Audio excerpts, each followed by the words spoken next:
So welcome to my first Oh For Fuck's Sakes Idaho 4 special, Traversing YouTube. And what I did was I went through different channels last week and found things that were wrong, things that needed more explanation, or things where people just need to seek help. Because, well, anyway, you'll see for yourself. So these are all clips from last week, and let's get started with Nika's Neuro Nuggets. It's tough out here. People are struggling to buy eggs, milk, basic supplies, basic needs, right? And here we have Idaho Strong saying, y'all throw your money at the Gonsalves. Y'all want to donate? Here.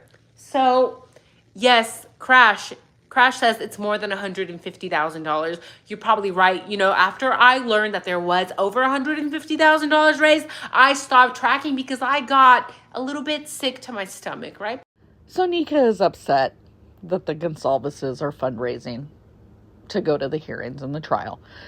First of all, it's not over $150,000. As you can see, they've only raised a little over $70,000. Yes, there was one other GoFundMe that was for Kaylee's cremation and memorial service, and that raised a little over $12,000, and that has been closed for over 2 years. So the only current one has a little over $70,000. Now, what some people are getting upset about is this other way of donating. And that is this Idaho Strong one, and it just provides a separate way for people to donate. They don't like to donate through GoFundMe. It's not a big deal. And here's the thing with donations. If you don't want to donate, don't donate. Why she's putting so much hatred out there towards the Gonsalveses, there's 10 family members that will be attending trial. Okay, do you know what wages leaving a job for 3 months? Because you're not going to have vacation that covers 3 months. So that's a lot of people that need to have wages covered. Then you have food, you have hotel, come on. 70,000 isn't going to cover 10 people for all that when you're looking at a 3-month-long trial and all the hearings before that. So that's fine, Nika. You don't want to donate, that's fine. But you constantly berate the Gonsalveses and put them down over this. And I just hope you're never in the situation where you have to attend a 3-month-long trial for the murder of a family member. Next on Traversing YouTube is Bubbly Waters. That looks like a cowboy hat, you guys. Does it to you too? It looks like a freaking cowboy hat. Oh my god, it is a cowboy hat. Oh my god, that's freaking me out. Since the non-existent cowboy hat in that video is freaking her out, I'm going to assign a Turd Ferguson with a big cowboy hat. This will now replace the tinfoil hat in my videos. Or is it the trees? I can't tell anymore. Well, maybe it's the Stanford mascot. They blurted out so damn much. Since upset stomachs seem to have afflicted both you and Nika, perhaps we could offer you some Pepto. Next up on the dial, the YouTube streets, or dial, whatever you want to call it, is harsh reality. What Brian Kohberger did when he stood silent, he is basically saying, what you're accusing me of doesn't even warrant a response. That's not an arrogance thing. That is a statement piece. That is saying, you have accused me of something that I didn't fucking do. I don't need to say not guilty or guilty. I'm ignoring it because it doesn't warrant my response. And that should be very fucking telling. Because the guy's a criminology student. He's not a fucking idiot. Or maybe he's standing silent because his attorney, Ann Taylor, tells all of her clients to do this. Or I suppose you're going to say that Skylar Meade is standing silent because he also didn't do what he's accused of. And now we will continue with Jules. Did see in yesterday's case summary update that the state, the ones who have sworn from the second they signed the warrants that they had Brian Kohberger dead to rights, that they had everything they needed, that the house could come down and they were going to be able to just do this so effortlessly because they had a solid case. The state needed a deadline in order to have their rebuttal experts actually submitted. They should have had this stuff lined up 2 years ago. They should have had this stuff lined up forever ago. Why are they the ones needing a deadline whenever they're supposed to know what they're doing? Oh, gee, I don't know, because maybe there's these things called deadlines for trials, and the defense did not have to turn over their guilt phase experts until January 23rd of 2025. So it's kind of hard to have your rebuttal witnesses ready to go 2 years ago when you don't know who the defense's witnesses are going to be until 2025. But anyways, let's continue on. We will now visit Once Upon a Crime with Tommy Jude. Oh, she cannot be arrested when she comes to trial. Did you see that? Because if she's summoned to the trial, she can't be arrested. What would she be arrested for? Well, that's what they're saying is when she comes to, they filed a thing or whatever. It's where she can't get arrested. Anyway, she will not be subject to arrest or service of any process relating to matters that arose before she entered the state under the summons. So when she does come in, she can't get arrested. So that makes me wonder why they had to write that up and why that had to be done. Uh-huh. Is it because she hasn't, that she feels that she has to tell the truth when she comes in and gets on the stand compared to what's out there right now? You know, what she told the police here, you know? I don't know. Because that could be taken as perjury, you know? Yeah. Unlawful statement or something like that.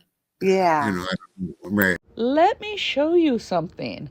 Let's take a look at the Idaho statutes, and this is under criminal procedure, and this is for witnesses in criminal proceedings.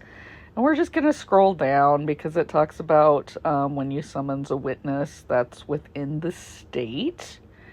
And then it talks about when you're trying to get somebody to testify in another state. And then when you're looking to get a witness from another state to come testify. And it says right here that when you have them come, you give them an exemption from arrest.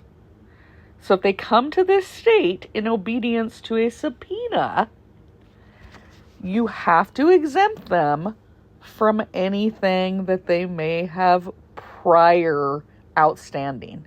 So that could even be a parking ticket. That doesn't mean it has anything to do with the case that they are coming to testify for. It says they will not be subjected to arrest or the service of process, civil or criminal, in connection with any matter which arose before his entrance into this state under such subpoena. So this is boilerplate language. It doesn't mean that Bethany was at risk of being arrested, nor does it mean she was going to be committing perjury. And this is from North Carolina. You can see similar language. And then this is actually from James Holmes's trial when they were bringing someone in from out of state. Colorado uses the same language. It's boilerplate. It's just protections. It's trying to take out any roadblocks from somebody coming back to testify. So if they have an outstanding, like I said, parking tickets where they may be subject to getting arrested because of something they never paid, or there's a civil proceeding against them, it just clears the way for them to come back. People read way too much into this stuff instead of looking up what has to be put on these legal documents. Now let's move on to a YouTube favorite, Pavarotti himself, Jay Embry. Saturday night going into Sunday morning in a college town like that, with a big football game happening that weekend. I mean, all we ever hear is people talk about, well, it would have been booming. There'd have been a lot of people out driving and doing all kinds of stuff. It's college town. But we never hear too many people talk about the other side of the tracks. What about Washington State University, Pullman, Washington, between, say, 2 and 3 o'clock in the morning?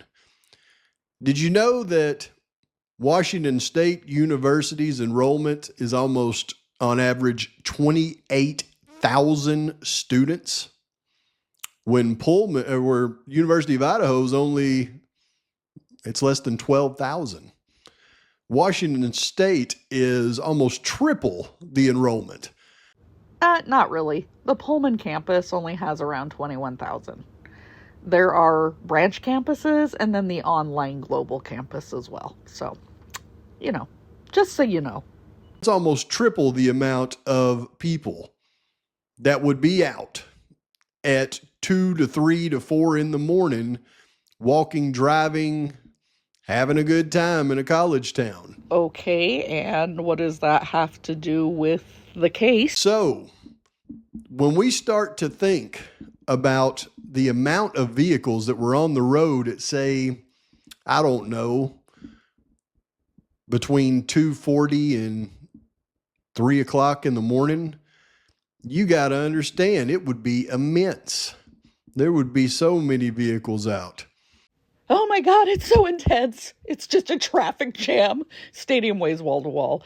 No, I can tell you've never been to Pullman, especially even on football game weekends. Right after the game ends, a lot of people head out of town, especially the ones that live in Spokane or Lewiston, like the nearby areas. And then the people that live on the west side of Washington, they tend to go back to their hotels or they go to the tailgate areas. Those are the parking areas right there by the stadium. And their vehicles are either motorhomes or their cars are hooked in there to their trailer. They're not out driving around. And once the bars close at 2, any partying that's taking place is over in the apartment areas, which is where Kohberger was leaving, or Greek Row. So Stadium Way is not a hotbed of traffic at 2:45 in the morning, even on a game weekend. It'd be pretty easy to spot a white 2015 Elantra with no front license plate. And it was absolutely the video of Brian Kohberger returning home from his trip to Wawa Park. But not only that, we now know unequivocally that the vehicle that law enforcement tried to state was Brian Kohberger's vehicle leaving Pullman, caught on camera at Southeast Nevada Street and Stadium Way twice, was not even Brian Kohberger's car and probably wasn't even a Hyundai Elantra. I love how you're so sure that it's his car on the Johnson Road camera, but not on Stadium Way and Nevada Street. What if it's his car on Stadium Way in Nevada and not on Johnson Road? Or what if it's neither? Or what if it's both? Oh my God, Pav, what are you going to do? What are you going to do? When we actually get to see the video at trial, what are you going to do? So if he didn't go this way, he was heading to Wawa Park. The most likely route for him to do that would be not even to go down here on Stadium Way. It would have been to get right on 270 going this way. And at 2:44, if he's leaving his apartment and it doesn't go off the digital map until 2:54, that's 10 minutes from his apartment.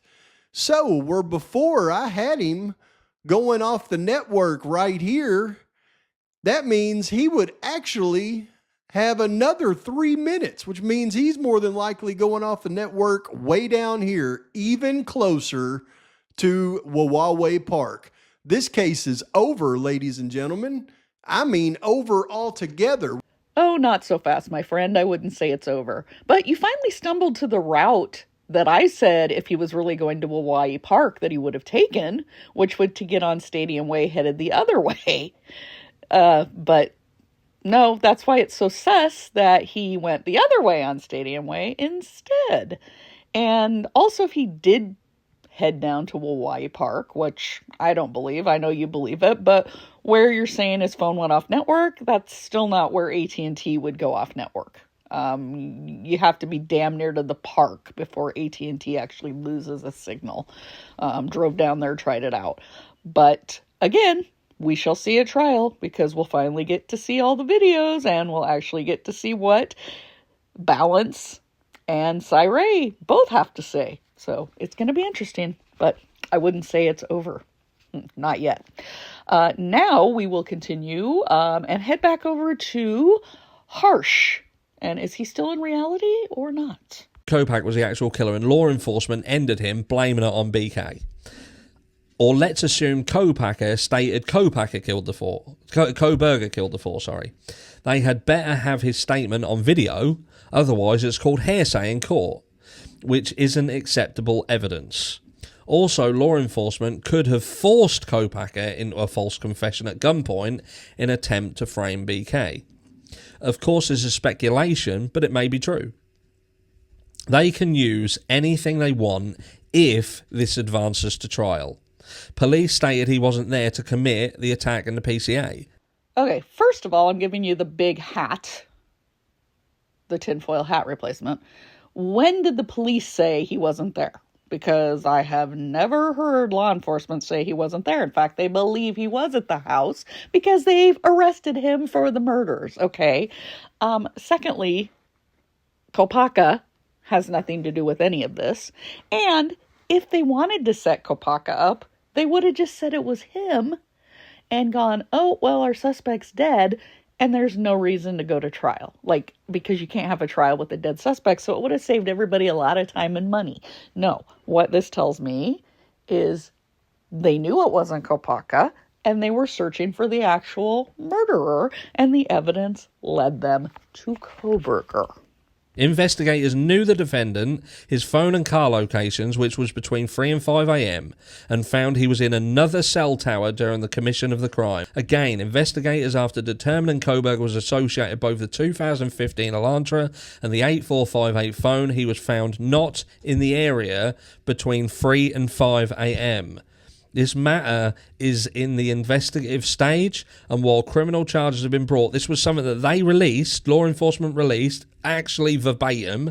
Okay, again, can you please tell me where law enforcement or investigators said he was going off another tower during the time of the murders? Because we know the phone wasn't responding for those 2 hours, so there's no way for law enforcement or even Cyree to know that, since the phone wasn't responding. But also, I still don't know where you're seeing that verbatim that law enforcement said he was not in the area. Please tell me where investigators say he's not in the area. Also, what you're reading, that last part, came from the search warrants for Washington. But there's nothing in those Washington search warrants that said that they said Kohberger was not in the area during the murders. So that is, in fact, not verbatim. So I'm not sure why you're saying this. I don't know, is this Eddie sending you this stuff and you're just not vetting what he's sending you, or you're really saying this? But I would love to see where you're finding that law enforcement said he wasn't there. Now we are going to head on over to Nika because she had another video come out. Caroline says the statement of coroner defensive wounds doesn't support the OD.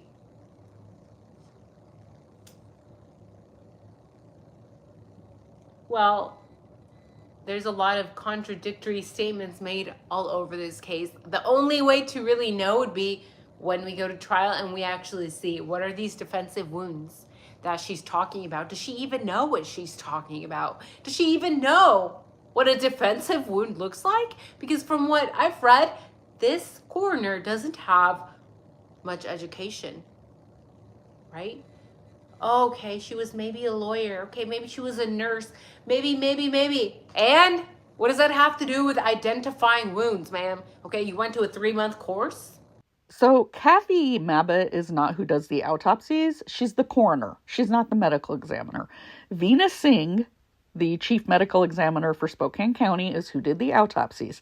That's who determined the cause of death. That's who determined what type of defensive wounds they have. Of course, we won't see the full report till trial, but she is very good at her job. In fact, she started investigating old cases to make sure those were done correctly up there in Spokane County. And here is her resume. So you can see she was a Pima County down in Arizona medical examiner. She worked in New Mexico. She is a forensic pathologist. And then she became the Spokane chief medical examiner. So she obviously would know what she's talking about, even if you don't like Kathy Mabbitt. Mabbitt's not dumb either. Okay, I know a lot of you like to think she is, but she's a lawyer and an RN. But the medical examiner is who gives Kathy Mabbitt the results for Kathy to then put out in the press release. And now we are going to head back over to see what's up with Bubbly.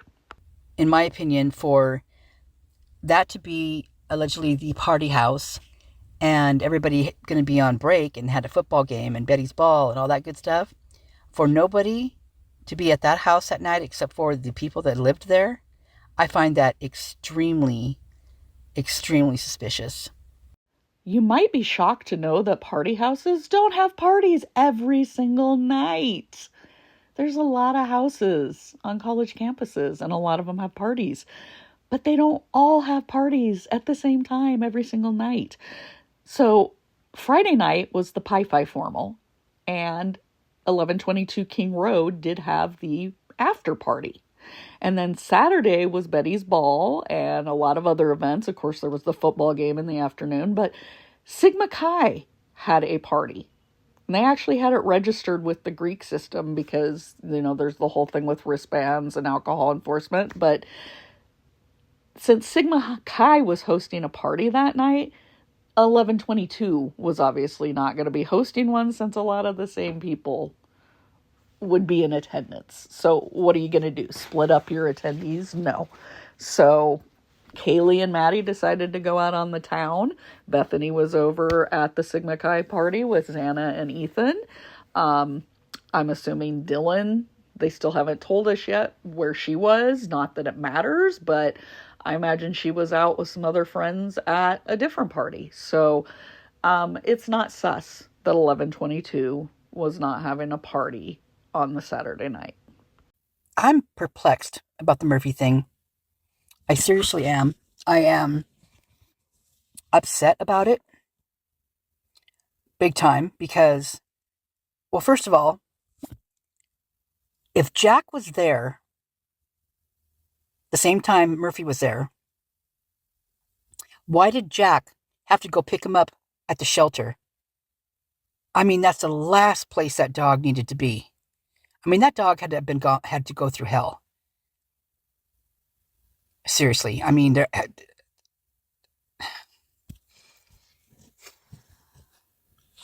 and if he was any dad at all, to tell you the truth, he would never have let his dog go to the shelter.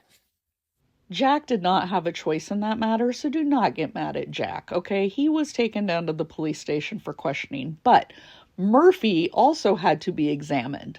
They had to comb through the dog's hair, brush through it, looking for blood, looking for hair samples, anything that might be from the perpetrator. So where are you going to do that? You're going to take the dog down to animal control, where their staff can do a forensic exam on him. And also, you're not going to want the dog hanging out in the interrogation room with Jack while he's being interrogated. So, of course, they took the dog to animal control in the meantime, and then Jack picked him up after they were done with Jack and after Murphy was done being examined as well. So I'm not quite sure why you've got so much anger towards Jack on this one. It's completely misplaced. And now let's head back over to Tommy Jude and see what's shaking there. Critical aspect of this that I don't think anybody's talking about is the fact that it's not some DNA left on the handrail. It's blood specifically. Now walk through this with me. Let's talk common sense. What do we know about this blood? Number one, we know that it's the perpetrator's blood. We know that it's the attacker who got injured during the commission of the crime and bled in the crime scene. That's obvious to everyone. Okay, I don't know who that guy is that Tommy was playing the video of, but he gets the big cowboy hat, because how does he know that that blood belongs to the perpetrator. How is that obvious? It's not. A, we don't know which handrail it was on. Was it going from first floor to second floor or second to third? B, we don't even know how much blood it was or whether it was fresh or old. These are things that were not said during the hearing. There's a lot of context there that we don't know. So how does this guy know for sure that it's the perpetrator's blood? Also, how does he know that the perpetrator was injured? Because there have been a lot of murders, stabbings. Look at Christopher Porco. Look at Daniel Marsh. They didn't have any injuries. Okay? They left no blood of themselves at the scene. They had no injuries. So let's just not say that, oh, this is obvious, and use common sense and everyone knows. No, common sense tells you there's a lot of context that we're still not getting. And why did they use that place? I mean, it was at two other places. They couldn't get it. You know what I'm saying? So all of a sudden there's DNA there after they send it to two labs and they send it to the third lab and they get it. It's just, there's something funny about that to me. Okay, why is this misunderstanding still persisting 2 years down the road? They did find DNA at the first lab. They found DNA at the Idaho State Police Lab. They didn't have to send it to two others to find DNA. They sent it to the ISP lab. They found DNA, but because Kohberger wasn't in CODIS, there was no hit in CODIS. Even the defense has acknowledged that DNA was found at the ISP lab. So I'm not sure why this keeps getting misunderstood constantly. It's just crazy. And now we are going to head back down the YouTube streets back to Pavarotti.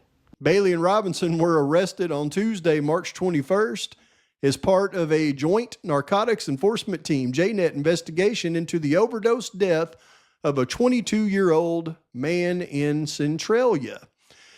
But it's these words that I think are so familiar to all of us in the case. You see this right here? In the interest of justice. Well, where do we hear all of that in the Kohberger documents? It's whenever something is sealed, right? We don't want to disclose this information because it would impede justice. And why would the dismissal motions come from the prosecutor? And why wouldn't they say why they dismissed these charges? It just doesn't really make any sense. And then, of course, the without prejudice, meaning the cases can be refiled in the same court of law. Well, they do that just in case the defendants renege on the deal that they've made. The specific reasons for asking the cases to be dismissed were not clarified in the public court documents. I bet you they weren't, because you know what this is about. And one only has to plug in some dates on a timeline. Okay, cool your jets there, Pav, with your dates on the timeline, because it wasn't dismissed because they're snitches.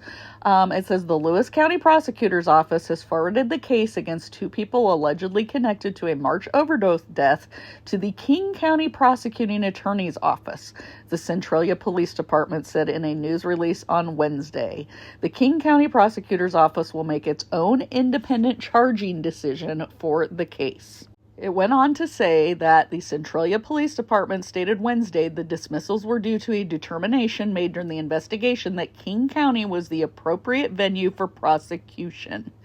And if you note, Caden overdosed in Seattle. So it was a jurisdictional issue. And that's been out there for quite a while, so I'm not sure why you never saw the explanation for it. But it was dismissed because they were charged in the wrong county. In the wrong jurisdiction. The overdose and drug deal took place in Seattle. So that's where they have to be charged. And don't hold your breath on them ever getting charged, because King County is very, very lax on drug crimes. So we'll just see if anything ever happens there. And now we are going to check out that Crazy Southern Lawyer podcast with Peterson. a knife sheath at a scene mean? That's going to be the ultimate question. You're Killed by a knife, it probably means a lot. How do we know they were killed by a knife? I mean, I'm being honest, because you have like, what we know is that there were different means, right? How do we know it was a knife?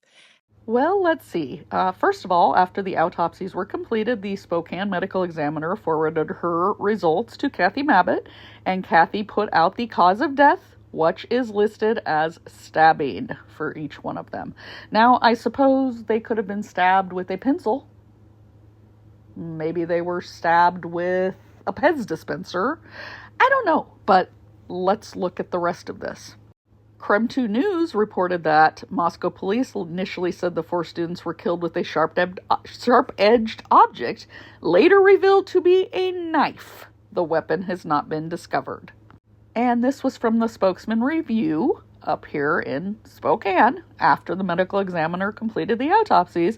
And it says, autopsies performed on the 4 University of Idaho students found dead in a home near campus confirmed they were stabbed to death with a large knife. So I'd say that they were stabbed with a large knife. I don't think that's in question.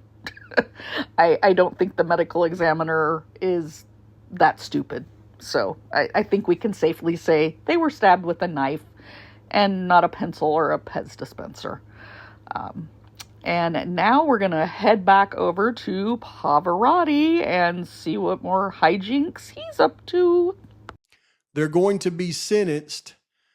Gil on May 9th, Jesse Bailey on the 16th, and his wife on June 13th. So they're all going to be sentenced coincidentally right before the Kohberger trial. And the last one to plead guilty, February 7th, happens right before, coincidentally, the Franks hearing in the Kohberger case. There are coincidences that happen, but I'm not one at this point that really believes in coincidences after everything else I've uncovered about this case.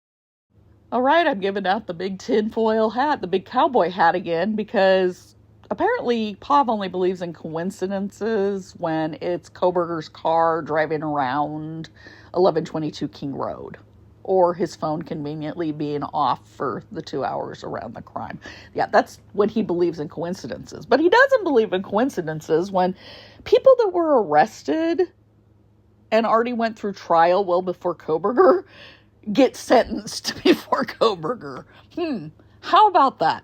It's almost like there's a calendar and dates are set based on when things happen time-wise. But we already learned he doesn't know how to read a calendar because he didn't know about President's Day. But next, we are going to go back to our good friend Hershey from England. Let's see what else he has to say. In my opinion, the DNA at the crime scene didn't exist. Brian Kohberger's DNA didn't exist at the crime scene. Now, it was stated by FBI that that sample that they had was partial and ambiguous, so they could not ascertain that there was a connection between Brian Kohberger and this crime scene by testing that DNA. So then we had to go on this merry jaunt, which is likely leading us into the realms of illegal activity. They're trying to sort of manipulate the truth, but ultimately they've got DNA, they go onto a site, they play about with it, trying to claim they've got Brian Kohberger's DNA. They use that on this site, and that led them somewhere, not to Brian Kohberger apparently. They then had to go back to Brian Kohberger's father and get his DNA, and then do a match, and then it ended up with being a buccal swab in the end, where they finally have Brian Kohberger's DNA. And I think it was when they did the buccal swab, that was the first time that they potentially had Brian Kohberger's DNA. Look, I've said it. I don't want people to think when I turn around and say all they've got is the DNA, that is in no way offering affirmation. But the biggest question now is Brian Kohberger's DNA at the scene. we offer it no credibility, nothing at all, because there is no chain of custody. And when you look at the chain of custody, it doesn't make sense. It goes to CODIS, it's tested, it doesn't come back with anything. It goes to the next lab, it doesn't come back with anything. It then doubles in size, go to the FBI, and then we have this family tree. And then we have a buccal swab after DNA from his father was taken. Well, first of all, it makes a lot of sense, and there is chain of custody. We'll discuss that. But are you trying to say that there was no DNA on the sheath at all, and they just decided to say it was Kohberger's? So are you one of the tinfoil hat, or should I give you the big cowboy hat, saying that the sheath was planted and that they put his DNA on there clear after everything was done in December? Is that what you're really trying to say? Because I find that, I just think it's crazy that he's not a patsy. They didn't plan anything. But let's go through the process here because it's pretty easy to understand. Okay, they sent the knife sheath to the ISP lab. An STR profile was developed from the DNA on the sheath. DNA was found on there. Okay, they found DNA, but there was no hit in CODIS because Kohberger was not in CODIS.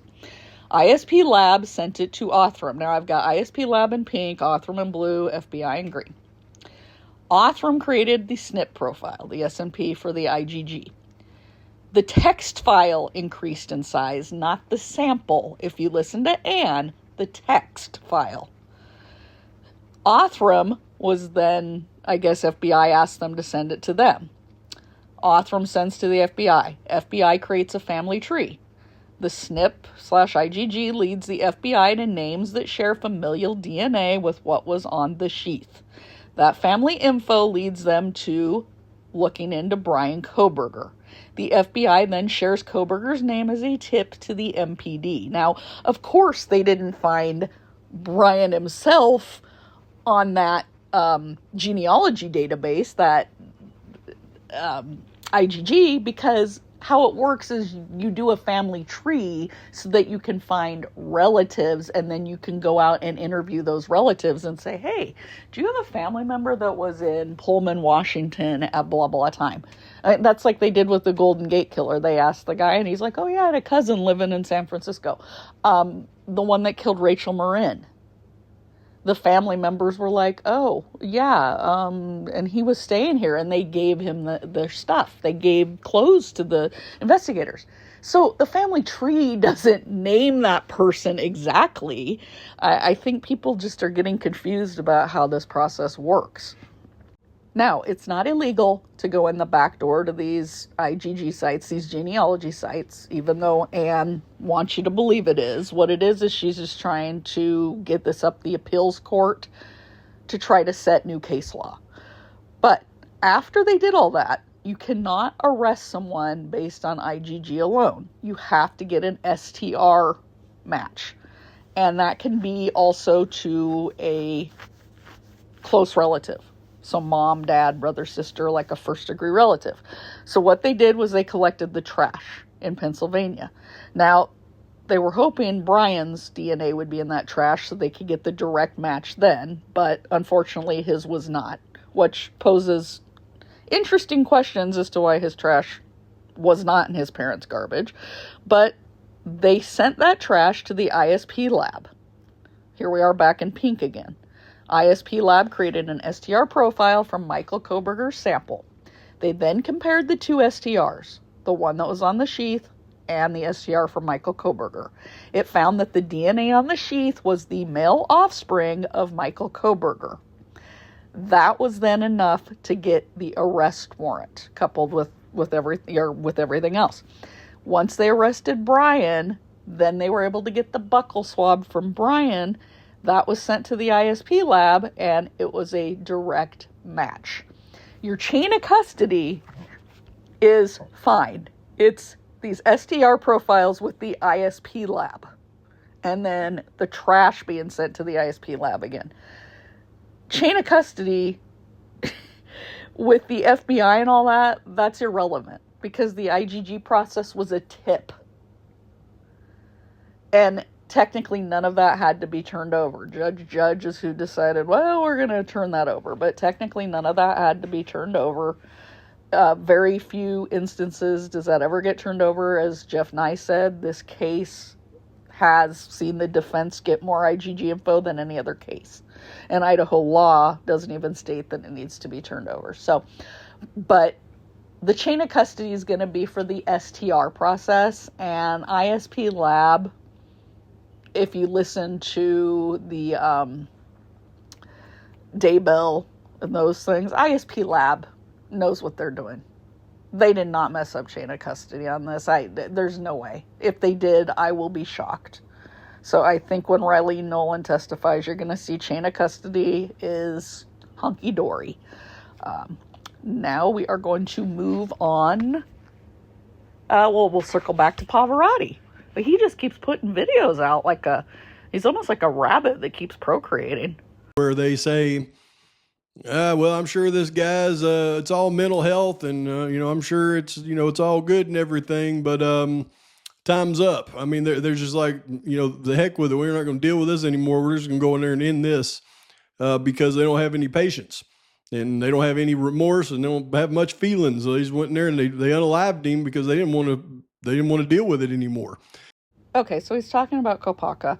And I beg to differ. Now, do I think they could handle these standoffs differently and bring out mental health professionals? Yes.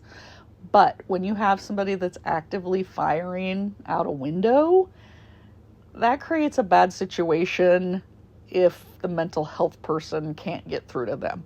And it was a 7-hour incident, more than 7-hour incident. So it's not like they just got there and went, okay, we're tired of waiting, we're going to shoot him. No. And the only reason why they shot him was he started firing out the window. The Washington State Patrol had wrapped up the investigation, and then they sent the file over to the Whitman County prosecutor, and the Whitman County prosecutor found that no wrongdoing was done. It said that Brent Kopacka had threatened to shoot a roommate and claimed he was going to start killing people before firing a handgun out of a window during a prolonged overnight standoff. That will get you shot every time. You fire at police, they will fire back. And that's what happened. And the prosecutor said when Mr. Kopacka was shot, there did not appear to be any reasonable alternative. So I'm going to disagree with you on that one, Pav. Now, I believe from that point, they took his digital device and they got on to Kohberger. Okay, and I'm giving you the big red rocking chair at Furniture Center because it's got proximity to Kopacka. It's in Moscow. It has proximity to Julietta, to Kendrick, to everything. So there's just as much information that Kohberger knew this rocking chair as to that he knew Kopacka. So if you can prove that he had a personal relationship with the rocking chair, then I may believe that he had a personal relationship with Kopacka and that his information was on Kopacka's phone. And that's why I'm wanting to, I've got to dig in further on Umfenauer to really figure out if he was out, because it's very shady the way that they talk about his time spent in the penitentiary.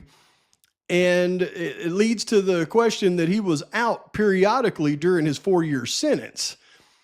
And if I find out he was out June 28th, it's all over but the crying. Because if you listen to what Kopacka clearly was saying right there, and I have taken that footage, removed all the background noise, and enhanced the voice so you can clearly hear what he's saying, it backs up almost everything that we thought about as it relates to Kopacka in this case. Why they would point to Kopacka, even 6 months prior, 5 months prior to the atrocity, how they were going to get Kopacka. He says it. Listen close. How did you think he was going to kill you? He was just been calling me. No, how? He was just been calling me. No, how? He was just been calling me. No, how? We've been saying it forever. He wanted to kill you? He just got out of jail for murder. He got a what? Out of jail for murder. We've been saying it forever. He wanted to kill you? He just got out of jail for murder. He got a what? Out of jail for murder. Out of jail for murder. Out of jail for murder. He was just been calling me. No, how? It's clear as day what Mr. Kopacka was saying, even in his distressed state right there. He said the guy's been after him for a long time, and he just got out of jail for murder. No, it's not clear as day. Remember, Kopacka had a traumatic brain injury. He had PTSD. Police had been called because he thought somebody was trying to get him that was down in a manhole. Okay? So if he's saying somebody that got out of jail for murder was out to get him, I doubt that was reality. Also, Umfenauer was not in jail for murder, so that wouldn't even match up anyway. But Umfenauer had been sentenced to 60 months. And I know they show on here the determinate 36 and indeterminate 24, but you got the 60 months, and if you subtract the 151 days for credit term, it lines up exactly with when he got released, which was in January of 2024. Right here in the news report, Umfenauer was released from prison in January. So he served just short of a full 5-year sentence. It was not Umfenauer that was setting up anyone. Now, who did he say was after him? His girlfriend's sister's brother. I don't know how you can have a girlfriend's sister's brother. That's what he said. But I do know his girlfriend was Miss Zagalo. Miss Zagalo was in deep for Morfino with the Aryan Knights. She was also a consort of Mr. Burroughs. She lived in Julietta, Kendrick, Kopacka, I'm sure knew them all as well. And you get the big red rocking chair again. I already proved in past videos that Kopacka was not dating that Zagalo gal. She was in a long-term relationship with another person. Also, there's no information that she was a consort of Burroughs. Again, proximity does not mean that these people are good friends with each other or even acquaintances or business partners or anything else. And I really, really sincerely wish that you would quit bringing Kopacka into your theories, okay? He is not alive to defend himself, and it's just ridiculous. It's not like when you bring up the parents of the victims, because they can still hit you with a defamation suit if they want to. Kopacka can't do anything. He's passed away. It's just gross that you keep bringing him up and trying to tie him into all of this. Now, we are going to circle back to Tommy Jude with Once Upon a Crime Time. What the fuck? He's going over it again. And what was that?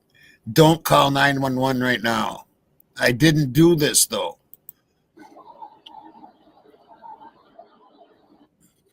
I hear something. Inaudible. Dog bark. Inaudible.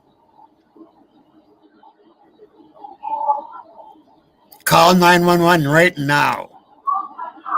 Oh my God. I didn't do this.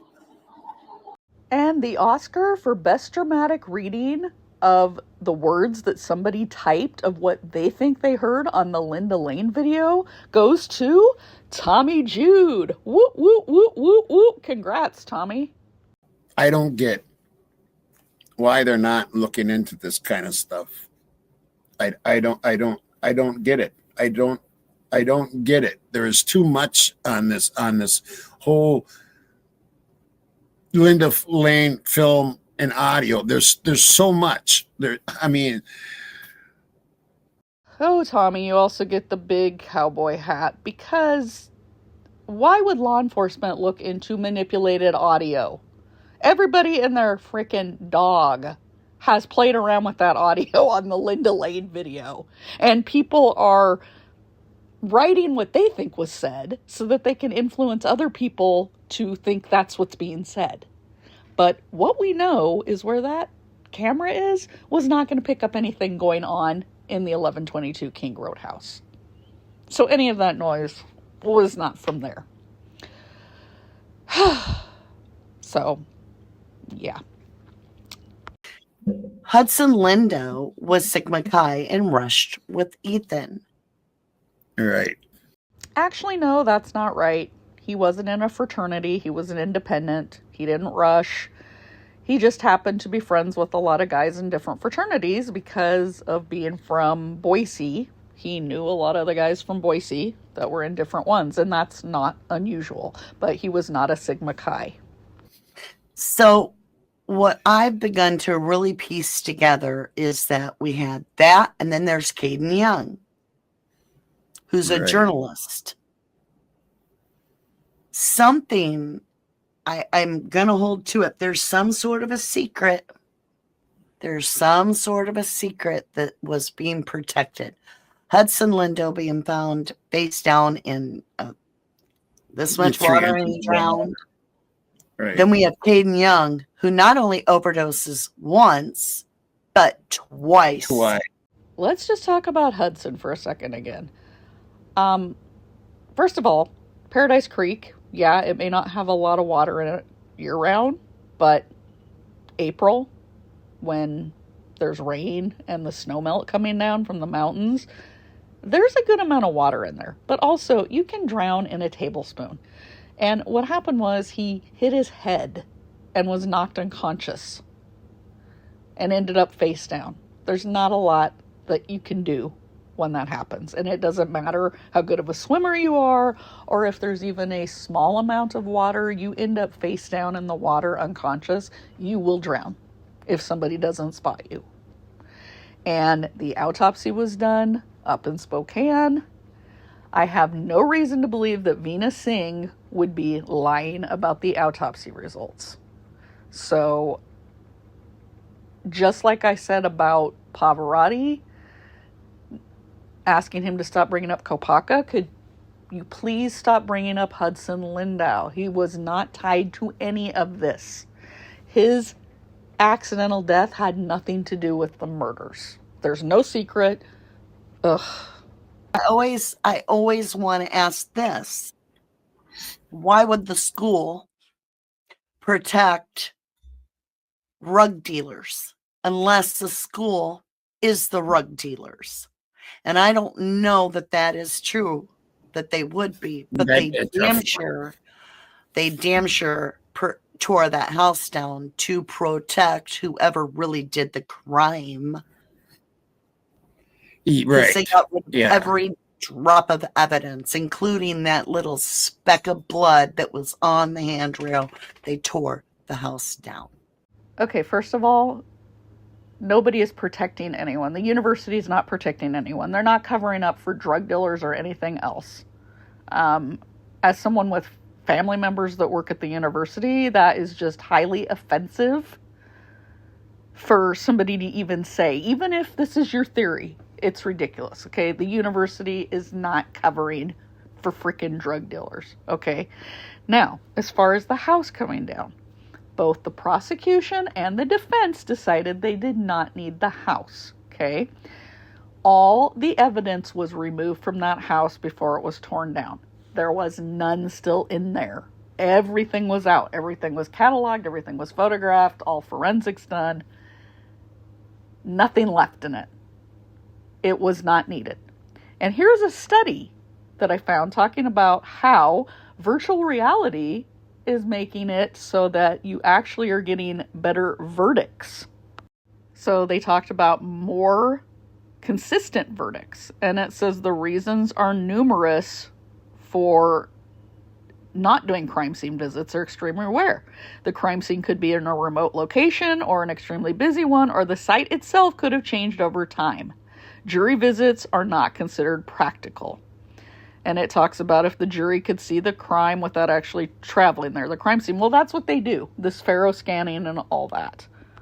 So you can pause and read this, but it's finding the interactive technology is better than an on-site jury visit. And then this was a quote from an attorney in Miami that was talking about with Parkland, and he's done over 150 jury trials and only had one that had a site visit. And then another attorney in New York with 37 years of practice who's also only had one trial where there was a site visit. So it's extremely rare. Like 99.99% of the time they don't do a site visit. It's not needed. The house was not needed. Gigi was acting really fucked up. You know what I mean? Who And was? why was JS was acting so fucked up. Yeah. Well, I think most You of know, his. I think he was really nervous. Well, and you got to that think this might whole be thing. it. And Yeah. yeah, that could be too, because he knew what Because was going to happen. That could be that he was, and because he was an outsider at that point, they kicked him out of the frat. These other things happened. So he was right, literally not one of the guys. And so this was something he had to prove right. himself. And that's why I think he bowed out a bit quick, because I heard that he just took Oh, off after that. ouch. And Right. Yeah, he because did. he Right. was like, no way, no way, no way. And First of all, he wasn't acting weird. He had been asked by Maddie's boyfriend to just keep an eye out, which is something you do in college, especially when people are drinking and they might be walking around sidewalks drunk and everything else. It never hurts to have a friend keeping an eye out. So he was acting normal, but also he had not been kicked out of his fraternity. And I've posted a couple pictures that show 2022, he was still in the house. I don't know why this rumor keeps persisting, but he wasn't kicked out of the fraternity. There's just some of these things that just keep going on and on and on. Crazy. And we're going to round out everything tonight with Tell It to Elle. And she loves to call me Boobs on the Ground. And I'll show you guys, but I'm not posting this, but I want you guys to see just like the example of how many people are tied to one person. I don't know that Brian is Brian Kohberger, and that may pose a lot of other issues.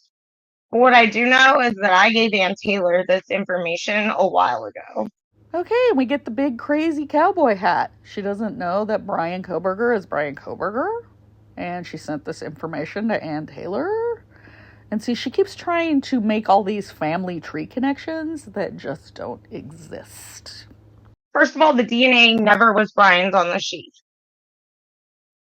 And I hope one day I can tell you guys how I can absolutely 100% take that to my grave. Brian Kohberger, or whoever that dude is, his DNA was not on the sheath. If there was ever a sheath. Okay, sure. Maybe you and Harsh can fill us all in on whose DNA was on that sheath then, since you're both claiming that his DNA wasn't on that sheath. Love to know. This one person is tied to many people. So, boobies on the ground, for F's sake, Viv, she wanted to say I was wrong about Showalter. I'm not wrong. Not wrong. Not wrong at all. So, I'm going to prove this, but literally, you guys, I found this all within hours of thinking that I wanted to go live anyways. Well, first of all, she is wrong. Showalter's not related to Bethany. He's not related to Kohberger. He's not related to any of these people she thinks he's related to. And she always says she's going to prove it, but she needs more time. She dangles the proverbial carrot on a string out at everybody. It's always, I'm going to prove it. I'll show you later tonight. I'm going to do a video later tonight. Then it's, I'm going to do a video next week. Oh, I didn't have time yet. No, I'm going to do another one. It's the trust me, bro. But she never gets around to actually showing you the proof. So, I'm telling you, my question is, I'm pissed. Well, I'll go back to my question. What I'm pissed about is that I'm not able to yet prove who I think he's tied to. Like, for real, for real. And most of you know who that is. But is it exculpatory? And I'm going to be posting. I just need time. I really need time. See, she just needs more time, folks. Maybe we need to get her a Flavor Flav clock, because all she needs is more time. She's going to prove it. She just needs more time. She's had 2 years, but she just needs more time. So I've been taking my time, but this just happened. So is it exculpatory if Bethany Funk is cousins with somebody which I believe there are two cousins that I believe are two very potential suspects, at least in the planning of what occurred. I'm not saying these people did the deed of what happened.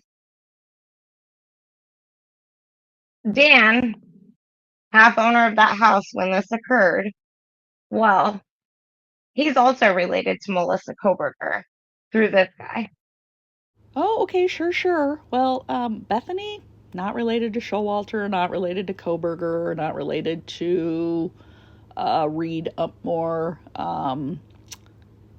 And now you're trying to say that Dan Etsy was related somehow to Melissa Kohberger through these people. Well, then wouldn't that also mean he's related to Brian Kohberger? But, when you go look at the family history, there's nothing there tying Dan Etsy into any of them. So, yeah. Sure. Why do the Chapin triplets not exist? And Bubbly knows what I'm talking about, and I'm going to show you guys. But why don't they exist? And when they do exist, like, per the family, how come Ethan doesn't look like the other two? He's like a much larger baby than the other two. Just saying.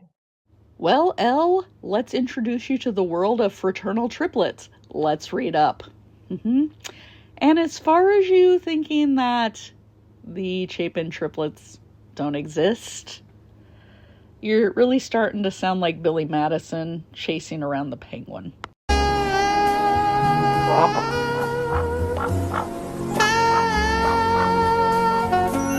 Holy jeez.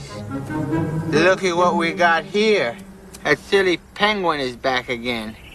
No, Mr. Madison, they're not penguin. You got too much sun today. They're no penguin. All right, well, that was my little jaunt through the YouTube streets last week. So glad to have you watching. Hope you enjoyed it.